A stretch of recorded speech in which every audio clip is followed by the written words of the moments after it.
আজ আপনাকে একটা গল্প শোনাচ্ছি। একদিন এক ব্যক্তি নিজের দ্বারে লিখে দিলেন, আজ আমি ভীষণ দুঃখী, আজ আমার সাথে কেউ দেখা করতে আসবেন না।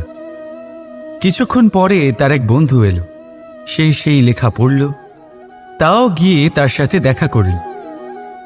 সে বলল, আমি লেখাপড়া জানি না, কিন্তু আমার বন্ধুর মনের এই বেদনা, এটা আমাকে সবসময় ডাক দেয়। এরাই হলো আসল বন্ধু। কোনো কারণে আপনি যদি দুঃখ পান, কোনো সমস্যার সমাধান না বের করতে পারেন, এই সংসার থেকে আলাদা হয়ে যেতে চান, তাও এই বন্ধু আপনার সাথেই থাকবে। সমস্যার সমাধান না দিতে পারলেও আপনার সম্বল হয়ে অবশ্যই থাকবে। হয়তো আপনার দুঃখ কম করতে পারবে না, কিন্তু আশার আলো অবশ্যই দেখাবে। যখন আপনি সংসারের থেকে আলাদা হয়ে যান, তখনও আপনার সাথে যুক্ত থাকে আপনার এই বন্ধু, আসল বন্ধু। এবারে আমরা মানুষেরা বড়ই বিচিত্র। তারা সব সময় যে কোনো জিনিসের মাহাত্ম্য দুবার বুঝতে পারে। এক, তা পাওয়ার আগে। দুই, তা হারাবার পরে। এবারে ঠিক এরকমই আমাদের বন্ধুরাও হয়। যদি আজ আপনার বন্ধুরা আপনার সাথে থাকে, তাদের প্রতি কৃতজ্ঞ থাকুন, তাদের প্রসন্ন রাখুন, তাদের মাহাত্ম্য বুঝুন। কারণ একবার আপনি এদের হারালে অনুতাপ করলেও আর এদের ফেরত পাবেন না। তাই ভালোবাসুন, বন্ধুত্ব বজায় রাখুন, আর আমার সাথে প্রসন্ন হয়ে বলুন, রাধা রাধা। বেশিরভাগ মানুষ এ কথা বলে থাকেন যে সময় অত্যন্ত বলশালী, সময় হলো খুবই শক্তিশালী। সময়কে চোখে দেখা যায় না, কিন্তু আমাদের সমস্ত কিছু দেখিয়ে দিয়ে যায়। তাই এই সময়কে কিছুটা ভয় পাওয়া প্রয়োজন। চলুন, প্রত্যেকের ভাবনা আলাদা, প্রত্যেকের মানসিকতার পিছনে নিজস্ব অভিজ্ঞতা রয়েছে, তাকে আমি সম্মান করি। আর কোথাও না কোথাও এই কথাটা সত্যি। কিন্তু যে ব্যক্তি নিজের জীবনে বিকাশ ঘটাতে চান, তিনি যতই এই সময়কে ভয় পান না কেন, তাকে এই সময়কে বুঝতে চেষ্টা করতেই হবে। যদি আপনি সাফল্যের পথে অগ্রসর হতে চান, তাহলে এই সময়কে বুঝুন, এর কথা বোঝার চেষ্টা করুন। এটা খুব আবশ্যক। দেখুন, আমরা সবাই জানি সময় আমাদের কাল, একদিন না একদিন সময় আমাদের অবশ্যই গ্রাস করবে। ততদিন এই সময়কে সম্মান করতে শিখুন। এটা কতটা শক্তিশালী সেটা বুঝতে চেষ্টা করুন, আর সময়ের সাথে তালে তাল মিলিয়ে চলতে চেষ্টা করুন। সময় নিজে থেকেই শুভ হয়ে উঠবে। আসুন আমার সাথে ভালোবেসে বলুন, রাধা রাধা। জন্ম এবং মৃত্যু, এই দুই হলো মানুষের জীবনের সবথেকে গুরুত্বপূর্ণ দুই মুহূর্ত। মানুষ যখন জন্ম নেয়, তখন তার কাছে এই সংসার জন্মগ্রহণ করে, এবং এই সংসারে যে জ্ঞান আছে, পুণ্য আছে, পাপ আছে, উচিত অনুচিত আছে, সেই সব কিছু সে জানতে পারে। এবার যেই মুহূর্তে তার মৃত্যু হয়, তার কাছে এই সব কিছুরই মৃত্যু হয়ে যায়। এবার মানুষের যখন জন্ম হয়, এই শুভ দিনের প্রসন্নতার কারণে মিষ্টি বিতরণ করা হয়, উপহার বিতরণ করা হয়, সবাই তা গ্রহণ করেন। এবার মানুষ যখন মৃত্যু লাভ করেন, তখনও শ্রাদ্ধের কাজের সময়ও নানান মিষ্টি বিতরণ করা হয়, সবাই সেটাও গ্রহণ করেন।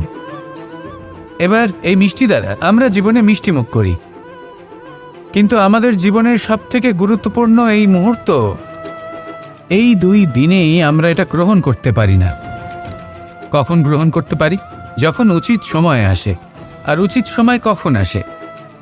জন্মদিন এবং মৃত্যুদিন, এই দুইয়ের মাঝের মুহূর্ত, জীবনকাল। এই জীবনকালেই আপনি মিষ্টি খেতে পারেন, সুস্বাদু ব্যঞ্জন খেতে পারেন, শ্রেষ্ঠ কর্ম করতে পারেন, পুণ্য করতে পারেন, এই সংসারকে প্রেরিত করতে পারেন। তাই এই জীবনকালকে ব্যর্থ হতে দেবেন না। এই সময় অত্যন্ত শ্রেষ্ঠ কর্ম করুন, মহান হয়ে উঠুন, আর আমার সাথে ভালোবেসে বলুন, রাধা রাধা। প্রেম অত্যন্ত পবিত্র অনুভূতি, শুদ্ধ অনুভূতি। কোনো অশুভ মানুষের হৃদয় পরিবর্তন করার ক্ষমতা রাখে, তাদের মনেও করুণা জাগ্রত করার ক্ষমতা রাখে। কিন্তু কিছু মানুষ এমন আছেন, কিছু পরিস্থিতি, কিছু মুহূর্ত এমন আসে, যখন প্রেমে শান্ত থাকা যায় না। ভালোবেসে কিছু বোঝানোর জন্য আমি যুদ্ধ থেকে পালিয়েছিলাম। আমাকে যুদ্ধবিমুখ বলা হয়েছিল, কিন্তু তখনও যখন জরাসন্ধ বুঝতে পারল না, তখন ওকে দুটুকরো করে সমাপ্ত করতে হলো।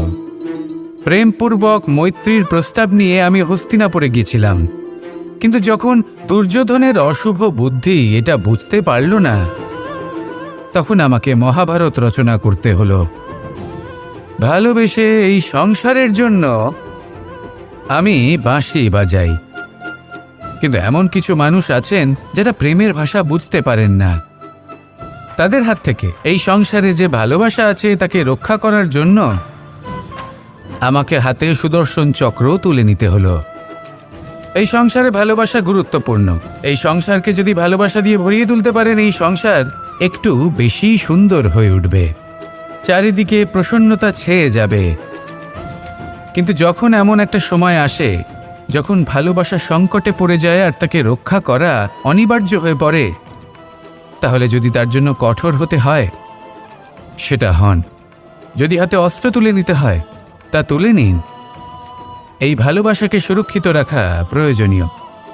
আসুন আমার সাথে ভালোবেসে বলুন, রাধা রাধা। মানুষের জীবনে দুটি বড় মাপের সম্বল আছে। প্রথম হলো আশা। আশা, যেটা আমাদের সামনে পথ চলার প্রেরণা যোগায়। আশা যা আমাদের শক্তি প্রদান করে, সাহস যোগায়, আমাদের এটা বোঝায় যে এখন অনেক কিছু শুভ হওয়া বাকি আছে, ভয় পেও না। আর দ্বিতীয় হলো বিশ্বাস। জীবনে যখনই আমরা কাউকে বিশ্বাস করি তখন একটা বিশেষ মাপের শক্তি অনুভব করি। কখনো কখনো এই আশা হতাশায় পরিবর্তিত হয়ে যায়, আর বিশ্বাসঘাতকতায় পরিবর্তিত হয়। তখন কি করা যায়? তখন কি আপনি এটা বলবেন যে আশা করা অনুচিত, বিশ্বাসের অস্তিত্ব নেই? না, এটা কখনোই অনুচিত নয়। আপনি যদি কাউকে বিশ্বাস করেন আর সেই বিশ্বাস যদি সেই ব্যক্তি ভঙ্গ করে, তাহলেও এটা আপনার দোষ, কারণ আপনি সিদ্ধান্ত নিয়েছিলেন যে আপনি সেই ব্যক্তির ওপর বিশ্বাস করবেন। আপনার সিদ্ধান্তের দোষ ছিল, আপনার ভাগ্যে নয়। কিন্তু ধরুন এমন একটা পরিস্থিতি এলো, তখন কি করা উচিত? আশা করুন তাদের থেকে যারা আপনার থেকে বড়, আর বিশ্বাস করুন তাদের যারা আপনার সমতুল্য। আশা করতে হলে ঈশ্বরের কাছে করুন যে আমি জীবনে যা কিছুই করছি, যে কর্ম করছি, যাকে বিশ্বাস করছি, তারা আমার সাথে যেন কোনো অনুচিত না করেন। আমি শুধু এটাই আশা করব। আর বিশ্বাস অন্য কারোর ওপর করার আগে নিজের ওপর করুন, কারণ সত্যি বলতে আপনি নিজেকে কখনোই ঠকাবেন না, তাই না? আসুন আমার সাথে ভালোবেসে বলুন, রাধা রাধা। এই নিম পাতাকে দেখুন, ওর কিন্তু অনেকগুলো গুণ আছে। অনেক অসুখের নিরাময়ের জন্য এই নিম ওষুধ হিসেবে ব্যবহৃত হয়। এটা এই পরিবেশের জন্যও ভালো, আমাদের শরীরের জন্যও ভালো। কিন্তু যখন এটা চেখে দেখবেন তখন বুঝতে পারবেন এই নিম পাতা খুব তেতো। এবার এই যে নিম পাতার স্বাদ তেতো, সেটা কি খারাপ ব্যাপার? তেতো স্বাদ হওয়া কি খারাপ ব্যাপার? দেখুন, নিম পাতার স্বাদ তেতো, তাতে ওর কোনো দোষ নেই। ঠিক সেভাবেই আমের স্বাদ মিষ্টি, তাতে আমের কোনো মাহাত্ম্য নেই।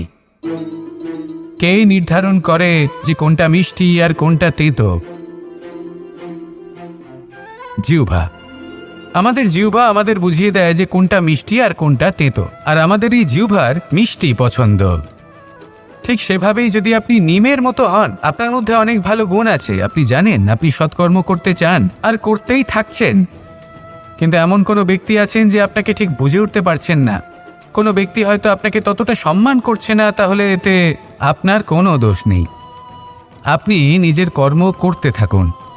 যদি সমস্যা বা দোষ কিছুতে থাকে, তাহলে সেই ব্যক্তির পরখ করার ক্ষমতায় আছে। আপনি শুধু নিজেকে বিকাশের পথে নিয়ে যান, সৎকর্ম করুন, আর আমার সাথে ভালোবেসে বলুন, রাধা রাধা। সংসারে সকলের মনে বাসনা থাকে তারা যেন ধন অর্জন করতে পারেন। সবাই তার জন্য চেষ্টাও করেন। একটি অত্যন্ত ছোট শিশুও যখন সে কোনো উপহার পায়, তার থেকে সে অবশিষ্ট ধন সঞ্চয় করতে চেষ্টা করে, কারণ আমরা ভাবি যে সংগ্রহ করলে আমরা ধনী হয়ে উঠতে পারবো, ধনবান হয়ে উঠতে পারবো। এবার এটাই কিন্তু গুণের ক্ষেত্রেও প্রযোজ্য। যদি আপনারা জীবনে গুণবান হতে চান, তবে সংগ্রহ করার কোনো প্রশ্নই নেই। আপনাকে শুধু সম্পত্তি খরচ করতে হবে। আমি ধনের কথা বলছি না, আমি এই সংসারের সবথেকে মূল্যবান সম্পত্তির কথা বলছি। সেটা হলো সময়। গুণবান হওয়ার জন্য আপনাকে শুধু সময় খরচ করতে হবে, অর্থাৎ প্রত্যেক মুহূর্তের সদ্ব্যবহার করতে হবে, আর তাও উচিত প্রকারে। যদি এই কাজ আপনি করতে পারেন তাহলে আপনি থেকেই গুণবান হয়ে উঠবেন। আর একবার যদি গুণবান হয়ে উঠতে পারেন তাহলে ধনবানও অত বেশি সময় লাগবে না। সেই জন্য জীবনে গুণ অর্জন করুন, সময়ের সদ্ব্যবহার করুন, আর আমার সাথে ভালোবেসে বলুন রাধা রাধা। সবাই বলেন যদি সংসারে কিছু জয় করতে চাও তাহলে নিজেকেই পথপ্রদর্শক হতে হবে। এই সংসারকে যদি প্রকাশমান করতে চাও তাহলে প্রদীপের মতো তোমাকেও জ্বলতে হবে। এই কথা অত্যন্ত শ্রেষ্ঠ, কিন্তু প্রদীপের মতো জ্বলার পূর্বে কিছু সাবধানতা অবলম্বন করা প্রয়োজনীয়। কিভাবে? ভেবে দেখুন, চারিদিকে অন্ধকার, আমার প্রকাশের প্রয়োজন। সেই ক্ষেত্রে যদি আমি একটি দীপক প্রজ্বলিত করি তাহলে চারদিক প্রকাশমান হবে, আমার ভালো লাগবে। কিন্তু ধরুন মাথার উপর কড়া রোদ, আর তার মাঝে আমি একটি প্রদীপ জ্বালাতে শুরু করলাম, তখন কি হবে? আমি নিজেই বুঝতে পারবো যে আমি মূর্খামি করছি। মাটির প্রদীপ, তেল, প্রচেষ্টা, সময়, এই সব কিছু নষ্ট করছি। সেই জন্য মনে রাখবেন, জীবনে পরিশ্রম করা প্রয়োজনীয়, কিন্তু পরিশ্রম কোথায় করতে হবে, কতটা করতে হবে, সেটা মাথায় রাখা আরও প্রয়োজনীয়। আসুন আমার সাথে ভালোবেসে বলুন রাধা রাধা। জীবনের আরম্ভ থেকে জীবনের শেষ পর্যন্ত হলো একটা যাত্রা। আর এই যে যাত্রা, সেই যাত্রাপথের মাঝেও আমরা অনেক নতুন যাত্রা নির্ধারিত করি, অন্য অনেক লক্ষ্য লাভ করি। এবার প্রশ্ন হলো যে লক্ষ্য বেশি গুরুত্বপূর্ণ নাকি যাত্রা? কেউ বলবে লক্ষ্য বেশি গুরুত্বপূর্ণ, কারণ তার জন্যই আমরা এই যাত্রা স্থির করি। কেউ বলবে যাত্রা বেশি গুরুত্বপূর্ণ, কারণ এই যাত্রাপথে চলতে চলতে আমরা অনেকগুলো শিক্ষা লাভ করি, কর্ম করার জন্য অনেক দিশা খুঁজে পাই। এবার লক্ষ্য এবং যাত্রা এই দুই গুরুত্বপূর্ণ, কিন্তু আরও একটা তথ্য আছে অত্যন্ত গুরুত্বপূর্ণ, যেটা বুঝে নেওয়া খুব প্রয়োজনীয়। আর সেটা হলো আপনার জীবন সাথী। সেই সাথী যে জীবনের সব পদক্ষেপে আপনার সাথে চলবে, আপনার সাথে থাকবে। সেই ব্যক্তির মধ্যে যদি করুণা থাকে, ভালোবাসা থাকে, তাহলে সে আপনাকে সাহায্য করবে, আপনার জন্য আপনার লক্ষ্য নির্ধারণ করবে, আপনাকে জীবনে একটা উচ্চ স্তরে নিয়ে যাবে। কিন্তু যদি সেই ব্যক্তি এর বিপরীত হন, তাহলে কোথাও না কোথাও তাকে পেতে পেতে, তার সাথে থাকতে থাকতে আপনি নিজের লক্ষ্য ত্যাগ করে দেবেন। তাই পথ এবং লক্ষ্য এই দুই নির্বাচন করুন, কিন্তু যখন আপনি জীবনসাথী নির্বাচন করবেন তখন কিছুটা সাবধানে, না হলে আপনার অভিজ্ঞতা সুখময় নয়, অত্যন্ত দুঃখজনক হতে পারে। আসুন আমার সাথে ভালোবেসে বলুন রাধা রাধা। জীবনে কখনো আমরা বিজয়ী হই, কখনো আমরা পরাজিত হই, কখনো সুখ আসে, আবার কখনো দুঃখও আসে। আর যখন দুঃখ আসে তখন আমরা আমাদের এই দুঃখ কারোর সাথে ভাগ করতে চাই। আমরা কারোর সাথে নিজের দুঃখ ভাগ করে নিই, আর সেই ব্যক্তি আমাদের দুঃখ নিয়ে উপহাস করে। তখন আমরা আরও দুঃখী হয়ে যাই। আমরা এই সংসারকে দোষ দিতে থাকি, কিন্তু এতে সংসারের কোনো দোষ নেই। ভুল আপনার যে আপনি কোনো কুপাত্রকে নির্বাচন করেছেন দুঃখ ভাগ করার জন্য। মনে রাখবেন, যদি আপনার শরীরে ক্ষতস্থান তৈরি হয় এবং সেই ক্ষত নিয়ে আপনি প্রত্যেক জায়গায় ঘুরে বেড়ান, প্রত্যেক বাড়িতে আপনি ওষুধ হয়তো নাও পেতে পারেন, কিন্তু সেখানে নুন আপনি অবশ্যই পাবেন। সেই জন্য যখনই দুঃখ পাবেন, শুধু সেই ব্যক্তিদের কথা মনে করুন যারা আপনার দুঃখ, আপনার যন্ত্রণাকে বুঝতে পারবে, যারা আপনার সহায় হবার জন্য প্রস্তুত, আপনাকে সাহায্য করার জন্য প্রস্তুত, আপনার অন্তরকে প্রেরিত করতে প্রস্তুত। তাদের কাছে নয় যারা আপনার দুঃখ নিয়ে উপহাস করে। আসুন আর আমার সাথে ভালোবেসে বলুন রাধা রাধা। প্রত্যেক মানুষ সাফল্যের শিখরে পৌঁছতে চান, প্রত্যেকেই তার জন্য চেষ্টা করেন, প্রত্যেকেই এটা চান যে নিজের নিজের ক্ষেত্রে আমি সর্বোচ্চ শিখরে পৌঁছব। এবার সবসময় আমাদের প্রতিভা পূর্ণরূপে আমাদের সহায়ক হতে পারে না। কখনো কখনো আমরা সেই কাজ একা করতে পারি না, কখনো কখনো আমাদের সাহায্যের প্রয়োজন পড়ে। আর ঠিক এমন সময় বেশিরভাগ মানুষ ভুল করে ফেলেন। আর ভুল হলো এটাই যে কিছু ব্যক্তি এতটাই তাড়াতাড়ি সাফল্যের শিখরে পৌঁছতে চান যে কারোর হাত ধরে পরবর্তী সিঁড়িতে ওঠার বদলে তিনি কারোর পা ধরে ওপরে যাওয়াটাই শ্রেয় বলে মনে করেন। এবার সাফল্য দুজনেই লাভ করেন, কিন্তু কাহিনীর এখানে সূত্রপাত ঘটে। যে ব্যক্তি কারোর হাত ধরে ওপরে পৌঁছন সে অন্যের জন্য নিজের হাতটা বাড়িয়ে দেন, তাকে সাহায্য করেন, তাকে প্রেরণা প্রদান করেন। নতুন সম্পর্ক তৈরি হয়, বন্ধুত্বের বৃদ্ধি ঘটে এবং এই শ্রেষ্ঠ সম্পর্কগুলির সাথে উনি শ্রেষ্ঠ জীবন যাপন করেন। অন্যদিকে সেই ব্যক্তি যে কারোর পা ধরে সাফল্য অর্জন করেছিলেন সেই ব্যক্তি শুধু একজন দাস হয়ে থেকে যান, শুধু তাকে দেওয়া সমস্ত আদেশ পালন করেন তিনি। তার নিজের কোনো ব্যক্তিত্ব গড়ে ওঠে না। সেই জন্য আপনি যখনই সাফল্যের পথে অগ্রসর হচ্ছেন তখন পথ নির্বাচন সঠিকভাবে করুন, কারণ সাফল্যের ঊর্ধ্বেও একটি অন্য জীবন আছে। আসুন আমার সাথে ভালোবেসে বলুন রাধা রাধা। সকলের মন আনন্দে ভরিয়ে তোলে কোকিলের মধুর স্বর, কিন্তু এই মধুর স্বর আমরা বর্ষাকালে শুনতে পাই না কেন? তার কারণ কিন্তু এটা নয় যে বর্ষাকালে কোকিল অসুস্থ থাকে, তা নয়। কোকিল সিদ্ধান্ত নেয় নীরব থাকার, কিন্তু এই সিদ্ধান্ত কেন নেয়? তার কারণ হলো ব্যাঙ। বর্ষার ঋতুতে অনেক ছোট ছোট স্থানে জল জমে, আর সেই কারণে অনেক ব্যাঙের জন্ম হয়। এবার ওই ব্যাঙগুলোর ধ্বনি এতটাই প্রবল হয় যে তাদের মাঝে এই কোকিল যতই মধুর সুরে ডাকুক না কেন তার স্বর আমাদের কানে পৌঁছবে না। সেই জন্য ও সিদ্ধান্ত নেয় চুপ থাকার। আর এটাই হলো আমাদের জীবনের শিক্ষণীয় বিষয়। আপনি যদি এমন কোথাও থাকেন যেখানে আপনার আশেপাশে মূর্খ মানুষ আছেন, তাহলে সেখানে চুপ করে থাকাই হলো সবথেকে শ্রেষ্ঠ সিদ্ধান্ত। কারণ ওই মূর্খদের চিৎকারের সামনে কেউ আপনার জ্ঞানের কথা বুঝতেই পারবে না। সেই জন্য সেখানে চুপ করে থাকুন। পরবর্তীতে গিয়ে যেমন এই ব্যাঙের ডাক এটা শান্ত হবে আর তারপর থেমে যাবে, ঠিক তেমন মূর্খদের সময় একটা নির্দিষ্ট কালের পর গত হয়, আর তারপরে আসে বিবেকবানদের সময়, আপনার সময়। শুধু ধৈর্য ধরুন। আসুন আর আমার সাথে ভালোবেসে বলুন রাধা রাধা। মস্তিষ্কের মেধা প্রত্যেক মানুষের কাছেই আছে। এর বর্গীকরণ করা সম্ভব তিনটি স্তরে: নিম্ন, মধ্য এবং উচ্চ।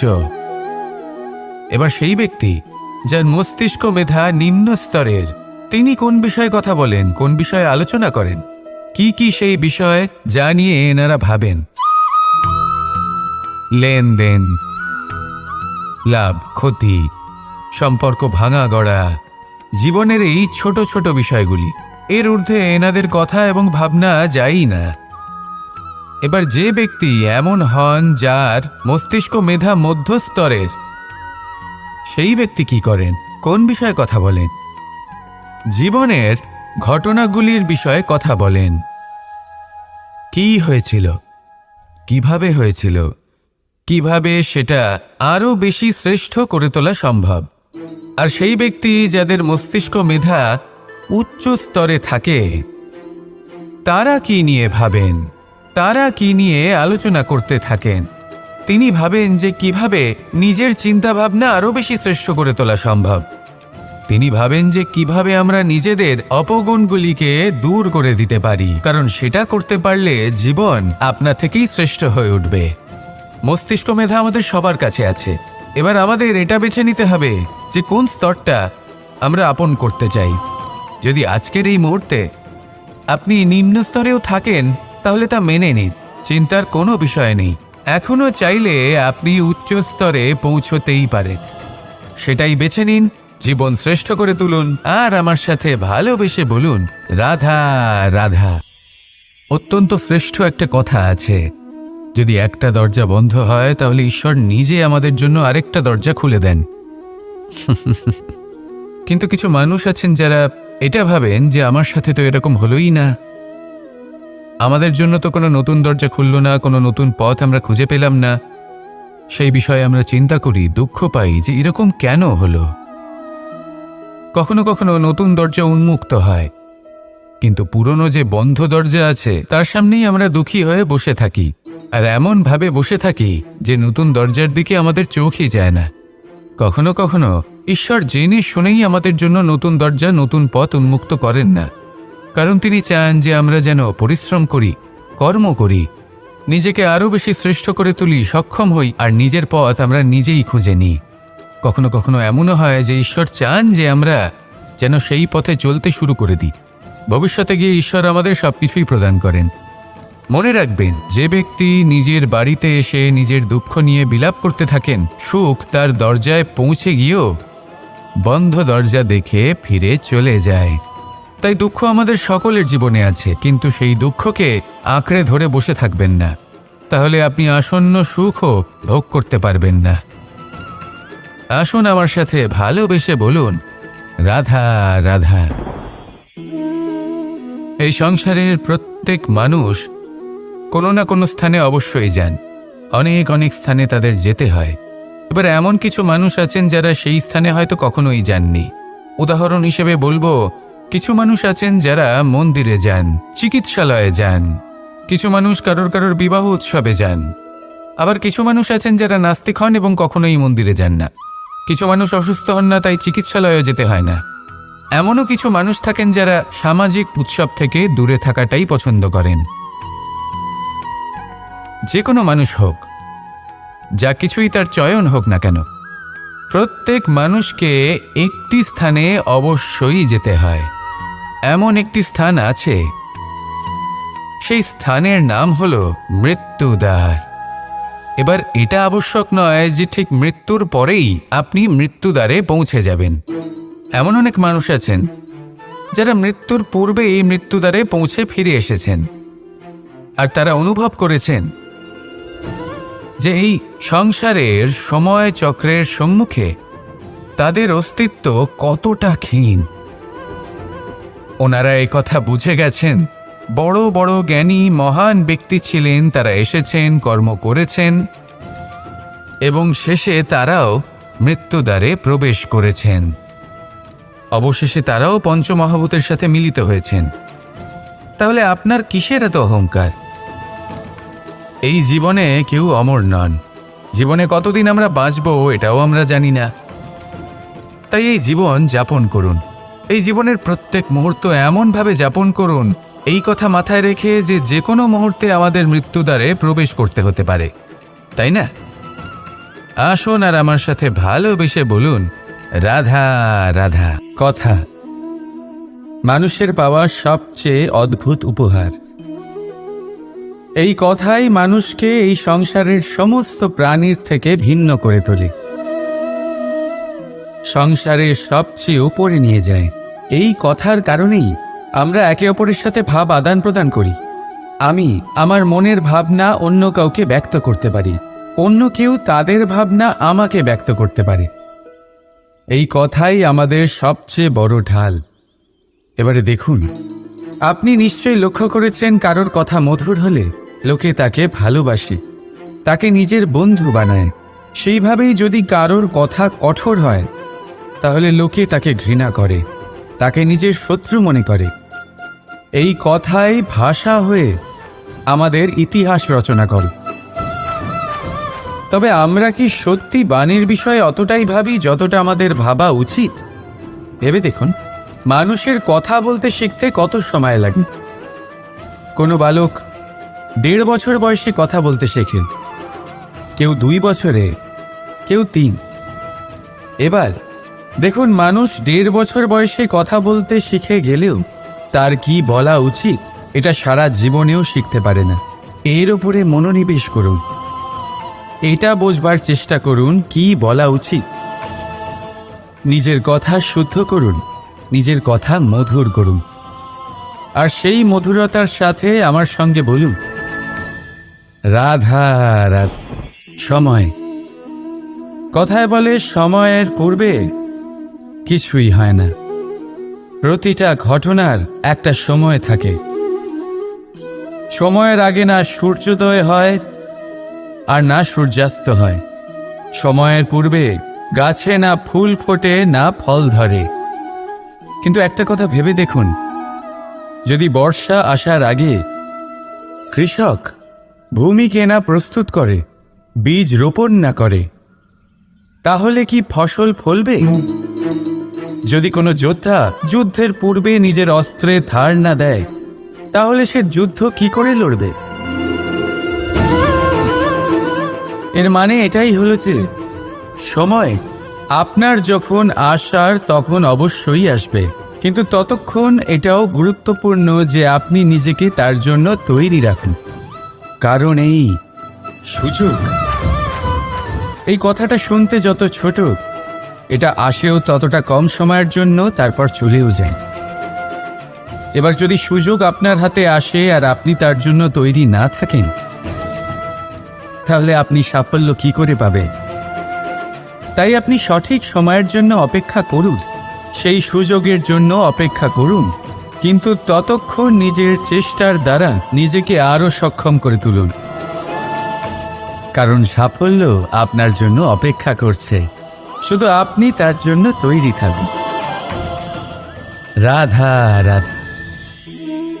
আমাদের মধ্যে বহু মানুষ মাঝে মাঝে নিজেকে অকর্মণ্য মনে করি, ভেবে নিই যে এত চেষ্টা করার পরেও কিছুই পেলাম না, আর হয়তো পরেও কিছুই পাব না। আর সেই জন্য নিজের জীবনের সমস্ত বোঝা অন্য কারোর কাঁধে চাপিয়ে দিই, নিজের ওপরে বিশ্বাস হারিয়ে ফেলি। কেন বুঝতে পারেন না এই কথাটা? যে যতক্ষণ না পায়ে কোনো কাঁটা ফুটবে, ব্যক্তি কি করে বুঝতে পারবে যে এরপর থেকে নিচে তাকিয়ে চলতে হবে? সূর্যকে নিজে জ্বলতে হয় যাতে বাকিদের প্রকাশ দিতে পারে সে। রাতের অন্ধকারের সাথে লড়াই করার জন্য চন্দ্রিমাকে আকাশে একা উজ্জ্বল হতে হয়। নদী নিজের যাত্রা কি করে করে, নিজের পথ কি করে নির্মাণ করে? সে পাথরের সাথে লড়াই করে তা বানায়। যদি স্বয়ং আপনি নিজের সাহায্য করতে অক্ষম হন, তাহলে নিশ্চিতভাবে আপনার এই জীবন ব্যর্থ হয়ে যাবে। তাই মনে রাখবেন, এই সংসারে নিজের জীবনের ভার নিজের কাঁধেই বহন করতে হয়। অন্যের কাঁধের ওপর শুধুমাত্র পরলোক যাত্রা হয়। সেই জন্য এই সংসারে জীবিত সেই যে আত্মনির্ভর।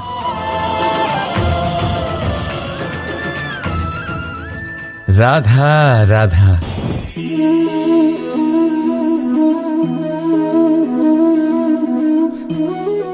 এই জল দেখতে পাচ্ছেন আপনি? এটা খোলা জল, এতে ময়লা মিশে আছে।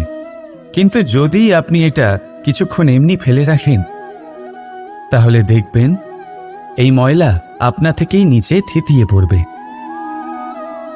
কিন্তু এই পাত্রটা নাড়াতে থাকলে এমনটা হবে না। শান্ত ছেড়ে দেবেন, তবেই এই ময়লা নিজেই নিচে চলে যাবে। ঠিক সেইভাবেই যখন আমাদের জীবনে কোনো সমস্যা আসে, কোনো অশান্তির সৃষ্টি হয়, তখন উত্তেজিত হয়ে পড়লে, নিজের সংযম হারিয়ে ফেললে আমরা এর সমাধান পাব না। শান্ত থাকলে তখনই সমস্যার সমাধান পাব। তাই মনে রাখবেন, ধৈর্য আর সংযম দ্বারা শান্ত মনে বিচার করলে যত বড়ই সমস্যা হোক না কেন, তার সমাধান আপনি অবশ্যই পাবেন।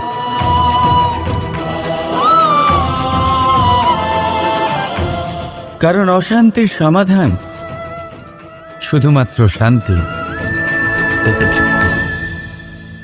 রাধা রাধা। আমরা যখনই কোনো গাছের চারা রোপণ করি, তখন সবার আগে পরীক্ষা করে দেখি যে যেখানে আমরা চারা রোপণ করতে চলেছি সেখানকার মাটি আদৌ উর্বর কি না, সেই মাটি সেই চারাকে বাড়তে সাহায্য করবে কি না।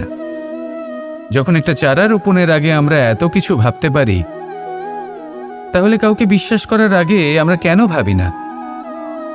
জীবনে কখনো এই বিশ্বাসরূপী চারা কোথাও রোপণ করার আগে বোঝার চেষ্টা করুন যে যার ওপর আপনি বিশ্বাস করতে চলেছেন সে কি আদৌ আপনার বিশ্বাসের যোগ্য কি না। ভেবে দেখুন সেই ব্যক্তি ভবিষ্যতে গিয়ে আপনার বিশ্বাস ভাঙতে পারে কি না। এটাও ভেবে দেখুন যে যাকে আপনি বিশ্বাস করতে চলেছেন তাকে আপনি বিশ্বাস করলে নিজের জীবনের উদ্দেশ্যে আপনি অগ্রসর হতে পারবেন কি না।